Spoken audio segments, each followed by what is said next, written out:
Hi everyone, I'm Takumi Takano and we are planning to Japan. I also introduce other presenters, Kohana and Kizashi. Hello, I am Kohane Yanagisawa. Hi, I'm Kizashi Koga, and we are presenting today. The theme of our presentation is the Tokyo 2020 Games from perspective of sustainability, with expectations for 2025 Osaka Expo. We are a youth environmental NGO founded by youth who participated in COP15 in 2010. Our vision is to realize an equitable and sustainable society by committing as youth to solve climate change issues. We consistently send our members to the COP every year, and we're honored to have this opportunity to present our work at the Japan today. The overview of our activities is as follows. For instance, we hold regular study sessions every week, as well as internal study groups called environmental cafes, focusing on input and exchange of opinions with the aim of establishing accurate knowledge of climate change from a youth perspective. Other specific activities are field research such as the Fukushima Daiichi nuclear power plant toured with experts and interviews at vegan restaurants and so on.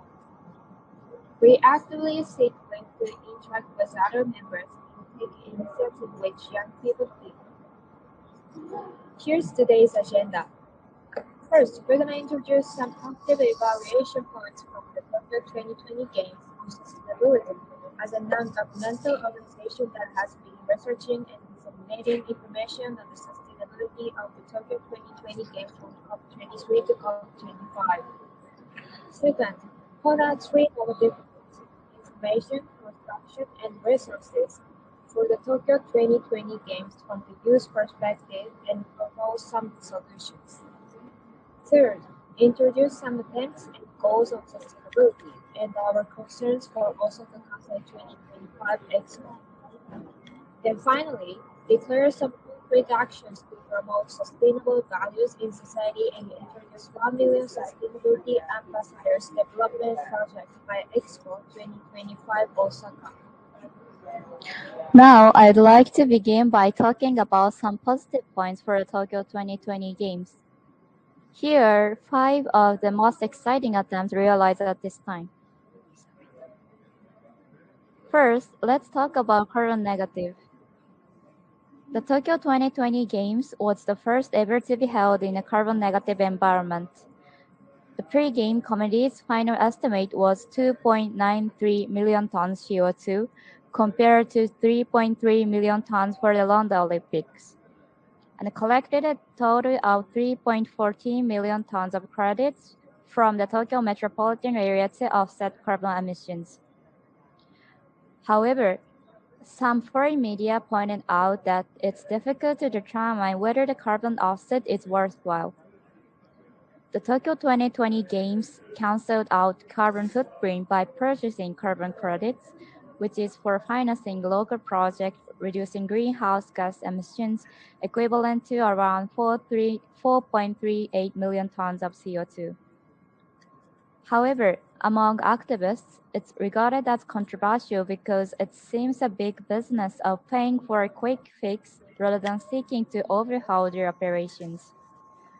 Moreover, some offset projects have failed to deliver. Next, there was an abundance of offshore-related events as a part of Tokyo 2020 involvement program for everyone to participate in before and during the Tokyo 2020 Games. This project is open for everyone, and participants can choose an event they want to engage in by theme or area or date. Not all, but many of them are related to movements for sustainability and inclusive society. Even though this number was reported before COVID, around 21,000 projects have been certified for sustainability. For instance, a project for making metals from urban city mines, the promotion of heat down water sparkling using rainwater, events to reduce food waste, and so on. Also, cooperation with companies was actively pursued. The Olympic Committee worked together with big companies to promote their sustainable actions effectively. Not only the committee, but also those companies who sponsored the game announced each sustainable project and contributed to make the Tokyo 2020 Games better as an environmentally friendly sports event.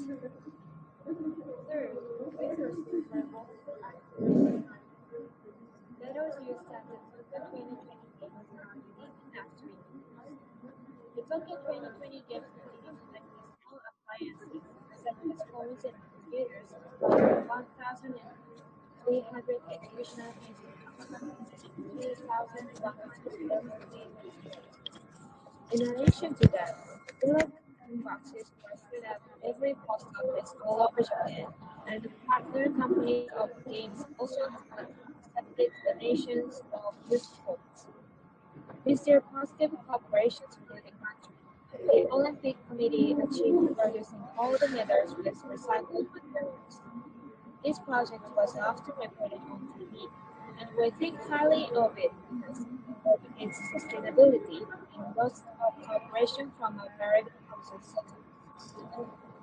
At the Tokyo 2020 Games, they aimed for a 65% reuse and recycle rate by totally separating waste during operation. In the spectator area, there were only 3 types of waste separation at the London Games, but at the Tokyo 2020 Games, there were more than 5 types of waste separation: plastic bottles, paper, containers, leftover food, and so on. At some of the venues in Tokyo, certain navigators recruited by the metropolitan government were scheduled to guide people around the main garage storage boxes. Although the event was held under spectators due to the pandemic, the garbage sorting boxes at the athlete relations transport have divided as well. For building an environmental advanced city in the Athletes Village. The Athletes Village has introduced a variety of science and technology with the aim of creating a city which will be a pioneer in decarbonization. Japan's advanced technology like hydrogen pipelines and stations and pure hydrogen fuel cells have been installed to provide stable hydrogen sharing to city network. Other innovations such as aims and HEMS to optimize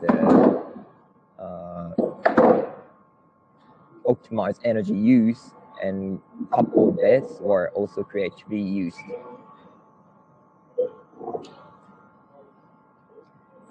Another major feature of the city is found in the traffic.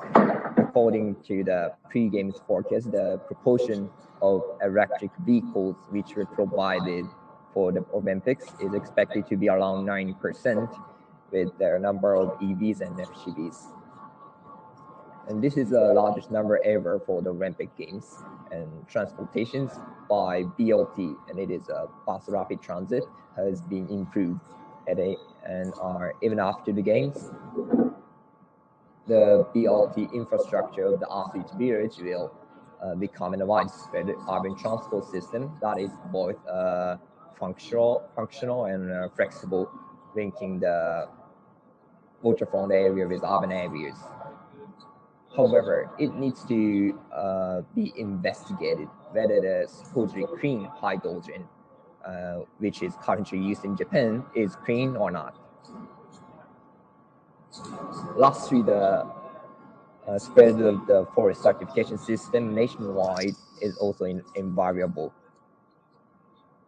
With the construction of the new national stadium, forest certification was secured in all prefectures, and TFC, a program for the endorsement forest certification, certified timber from all prefectures was successfully used for the stadium.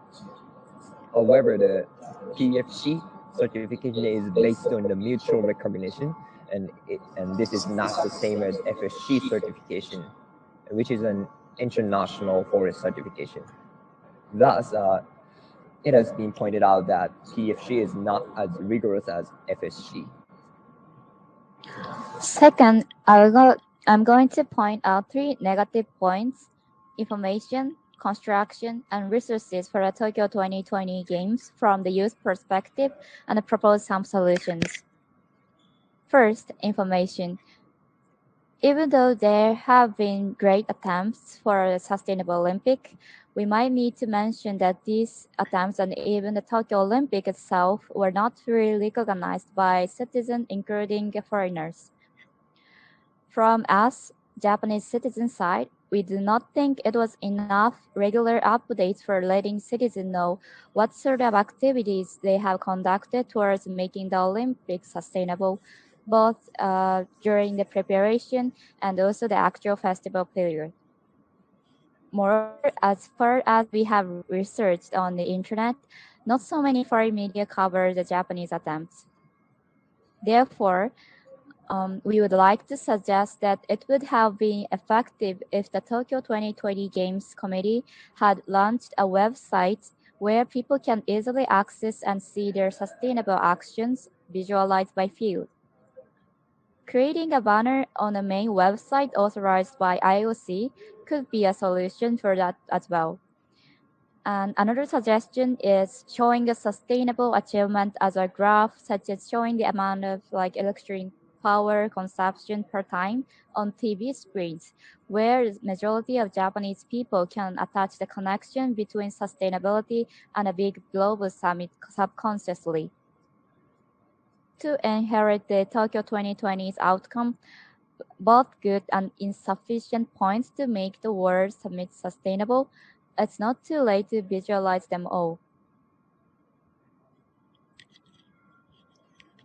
The second thing I'd like to point out is the unsustainability of the redevelopment of the new National Stadium and its periphery. The budgets for the new National Stadium, which was decided in 2019, is about $1.5 billion, which is much higher than the budget for previous Olympics. Additionally, the maintenance costs are estimated at $24 million per year. There is no indication of how the facilities will be used after the games. Some are assured that it's almost starting to become a negative legacy. And it has also been pointed out that the rebuilding of other facilities along the periphery will cause a rise in temperature due to the reduction of in the heat iron effect. And also there have been cases that the proposal to use existing facilities was rejected from a viewpoint of convenience. The unsustainable approaches such as the trimming of Yoyogi Park to build a public viewing facility and permanently change the landscape for one-off events is problematic. But more problematic is that more than 130,000 people have signed a petition calling for halt to the cutting of trees in order to build public viewing venue. This shows that there is no communication with the citizens. I have just introduced the Tokyo BLT, a bus rapid transit system connecting central Tokyo with the Olympic Athletes Village in the coastal area. But we also wonder that the percentage of EVs and FCVs is not enough high when viewed from the perspective of the vehicles associated with the games as a whole, and including those rented from the private transportation infrastructure. And questions remain as to whether we have been able to build a truly clean transportation infrastructure and not greenwash it. However, the post-Tokyo 2020 Games Sustainability Report is scheduled to be published in next spring, and we look forward to an evaluation of the games based on hearing surveys and human flow data. In terms of Japan transportation infrastructure, in particular, the technology used to operate overcrowded schedules to maximize convenience for users is wonderful, and we enjoy the benefits of this technology every day. But excessive infrastructure development creates waste and is not sustainable. And we believe that Japanese people need to reevaluate our lifestyle and reconsider the way they enjoy convenience. In order to improve these unsustainable and non-citizen informed policy making systems, it's necessary for diverse experts to engage in discussions on an equal footing and open to the public. In particular, the most important way for citizens to participate is to establish a government-approved citizens' council. By having citizens participate in the policy making of state events, we seek to promote citizens' interest in policy and politics, and to establish a system that allows the 3 working groups of government, experts, and citizens to each have an equal say and equal footing. And in addition, it is urgent to create a co-creative society by incorporating opinions and improvement ideas from diverse viewpoints, which is an issue facing Japan today. This inflexibility in the policy-making process that became apparent as a result of the spread of the coronavirus can also be said to be a problem in the area of waste, which I will talk about later. But we think it is an issue that Japan needs to address immediately. For the third aspect, we focus on the accessibility of the for the smooth operation of the game, it should be clarified how to procure or dispose of resources. The Olympic Committee has determined suitable sourcing costs to be consist of individual sponsors for both agricultural products, livestock products, dairy products, paper, and alcohol. However, we feel disappointed that they are not fully complying with the code, and even the validity of its standards is skeptical. It is highlighted that some standards, such as for food and marine products, are not proper enough to conserve natural creatures and people in the region's producing resources. In fact, serious damage that violates human rights and biodiversity has been brought. Thus, improvement is required by applying reliable external evaluation. Some standards are lax compared to those overseas, so it should be balanced fairly. Then we hope that it will be re-examined for the Osaka Expo and passed on as a legacy. Regarding the code and the other optional projects, the Olympic Committee has the system bias toward promoting recycling rather than other rules. It was pretty often reported in Japanese media that many food, uniforms, and medical products are discarded without prior expectations. About 130,000 lunch boxes were thrown away in the first month of the event. However, this is only 20 out of 42 venues, so the actual loss may have been more than this. The waste rate of the food that was prepared was 25%. Not only that, food loss in the buffet at the Aspen Village is not even revealed. In our opinion, this happened because of the fact that the number of volunteer participants decreased from the initial number due to the inappropriate remarks about human rights by some officials and the effects that the pandemic. In addition, since the management of the games involves sponsors and other interests, the manufacturers to whom orders are placed are specified, and it may have been impossible to handle flexibly. Therefore, we claim that in addition to estimating the optimal amount of supplies needed in advance, it is highly required to secure place for storing and distributing surplus supplies. The Olympic Committee has distributed the surplus process to some food banks and stores and utilized it by converting to feed and biogas in response to reports of food loss. But it should be planned more in advance and systematically. For example, the Australian Olympic Committee Committee donated 8,500 meals to Second Harvest Japan, which is a major food bank. We wish the Japanese organizing committee would have close. Now, let's move on to an overview of the Osaka Kansai Expo 2025.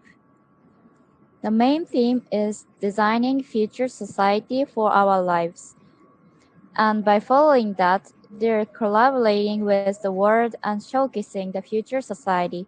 Based on the main theme, they aim to change the participants' insights and behavior towards sustainable development goals and more positively, and also put an importance on inheriting the achievement and legacy of the Osaka Kansai Expo. They have 3 sub-themes as well as such as saving lives, measures against infection diseases by improving public health and ensuring safety through disaster prevention. And the second is empowering lives, provision of distance ICT education, extension of healthy life expectancy through sports and food, and expansion of human potential through AI and robotics. And thirdly, connecting lives, embodiment of the theme, through exhibition focusing on the evolution of communication through ICT and the state of the data society. With over 100 proposals, the Osaka Kansai Institute approach to construction, operations, exhibitions, and events verification of next generation technologies and social systems that anticipate the future beyond 2025, and practical application of advanced technologies and social systems suitable for an exit world in 2025. When it comes to sustainability of the Expo, they mentioned to include sustenance, utilizing the renewable energy and the saving technology, promoting 3Rs, using bioplastic products, constant introduction of an even sustainability management system. So far, for the Osaka Kansai Expo sounds positive, seemingly giving a bright future for many aspects of our society. However, there are some concerns we have. First of all, many of the technologies to be implemented in the master plan are already in place, and there is a little mention of applying new green technologies and systems. So the introduction of more ambitious and experimental systems should be a goal. The second point is the conservation of the ecosystem of the development place for the expo. In fact, it has been pointed out the risk of hurting the ecosystem of marine and wetlands. Wetlands is a migratory bird classified as endangered in the red list of threatened species by the Ministry of the Environment. In fact, Yoshima, Red Beach, which is the place of the expo, has become a breeding ground for them. So now, some people have been collecting petitions to preserve the area for a crucial habitat for wetlands. Thirdly, we need to make full use of the issues that have emerged from the Tokyo 2020 Games. The issues we mentioned in our presentation, such as the spread of information, the use of facilities, and waste recycling, are issues that the Osaka Kansai Expo would also face, so that they had better be aware of.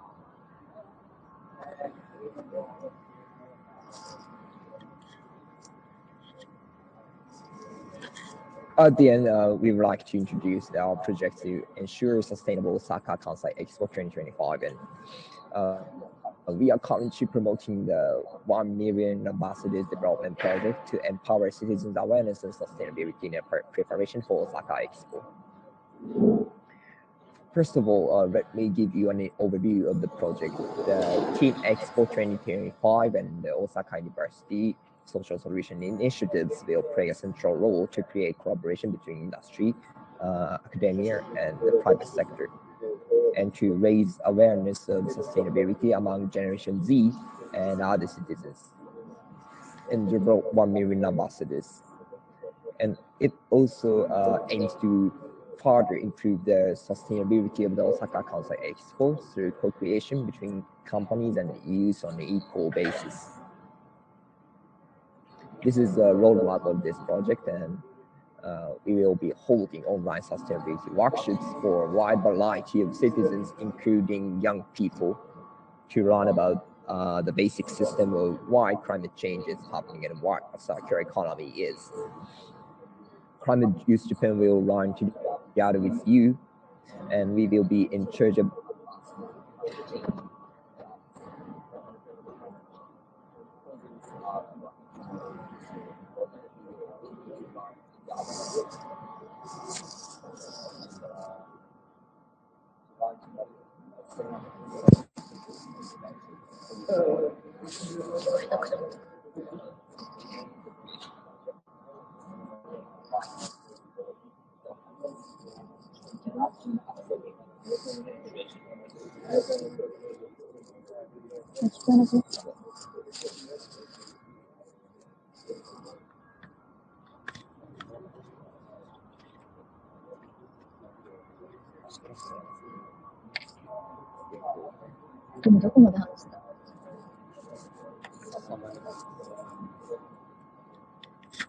For example, sorry, the sound is not audible, so I'm gonna hand it in. For example, youth and citizens will send out the ideas for achieving a sustainable expo, and companies will implement the ideas with their feedback as well from the perspective of feasibility. In addition, we would like to promote the transition of sustainable values not only to a limited number of youth, but also to various generations Z and adults around the world. We will strongly seek the participation of youth in the policy-making process and will continue to seek the realization of a society where corporations and youth can do creatively work together in order to build a sustainable Japanese society. Let's design the future society for our lives with us. Thank you very much for your listening and your attention.